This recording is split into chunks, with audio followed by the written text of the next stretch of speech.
Dr. Joe Dispenza's research has found that there is a set of brain wave frequencies within humans. Right now, we will go over what each of these waves are. We're going to start with the brain waves that we find when we are in our subconscious mind. The lowest frequency of brain waves is when we are in delta. Delta is where we are when we are in a deep sleep. At this state, our thinking brain is operating at a very low level. Information from the outside world enters the brain with very little editing, critical thinking, or judgment taking place. From there, we jump up to theta. In theta, our brain is operating at slightly higher levels. This is a state when you are half awake and half asleep. In this state, you are also deeply relaxed. Your body may be asleep, but your mind is still at least slightly awake. This is a realm of imagination, and what we are told to us in this state will likely accept as truth. The next brainwave state is partially in the subconscious mind and partially in the conscious mind. It's kind of the bridge between the two minds. This state is called alpha, and it is a lightly meditative state. In this state, healing often occurs, we can be very creative, and it's also a pretty suggestible state. When we meditate, we will probably be lowering our brainwave state into this state. If we tell ourselves positive words during this time, we'll more likely accept them as true. This is a state we're also in when we're watching TV or scrolling through social media. Have you ever wondered why ads or commercials are so effective at getting you to purchase things that you don't really need?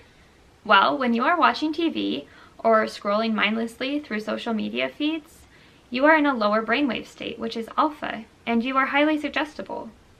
So when someone suggests to you that you need something or want something, you are in a state where you more easily accept their statement to be true. Isn't that interesting? In meditation, we can come to this state and suggest to ourselves things that we would like to be true. Now we're going to move up into our conscious mind, and this is where we find the brainwave state called beta. This is where logic and reasoning take place. This is where the conscious mind is awake. This is where we are thinking, speaking, making choices, and just living our daily lives.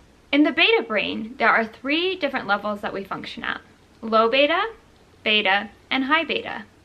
In low beta, we are conscious, but we are relaxed.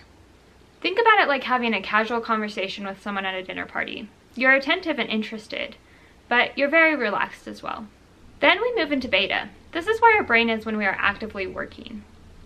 We will be focusing our attention on something, but we're not very stressed about it. An example of this might be like learning a new recipe. You have to be actively engaged in making sure that each step is right, but it can be fun and a good challenge. It doesn't need to cause you stress. High beta is where the stress and anxiety live. In this state, we are living in survival mode. We're always ready for a fight or flight response. Since we are on edge, we don't have the ability to learn, dream, create, problem solve, or even heal in this state. In the short term, it's a great survival mechanism, but in the long term, it can cause us a lot of stress and imbalance in our lives. Too often, we remain in high beta. We live in the stress for much longer than we need to be. We don't even need to be actively engaged in something stressful to feel stress. We can just be thinking about it and feel the same stress as if we were doing it. This state throws us off balance. It uses way too much of our energy. When the brain is overworked trying to maintain balance in a deeply stressful state, parts of the brain may stop coordinating effectively with other areas. If we live in this high stress mode for long periods of time, our bodies and their functions can be negatively impacted and impaired. In this state, it's hard to focus, concentrate, or have an open mind. Our thinking can become narrowed, and it can be very hard to learn. It's hard to see new possibilities and new solutions. It's hard to create, it's hard to grow, and you can feel stuck.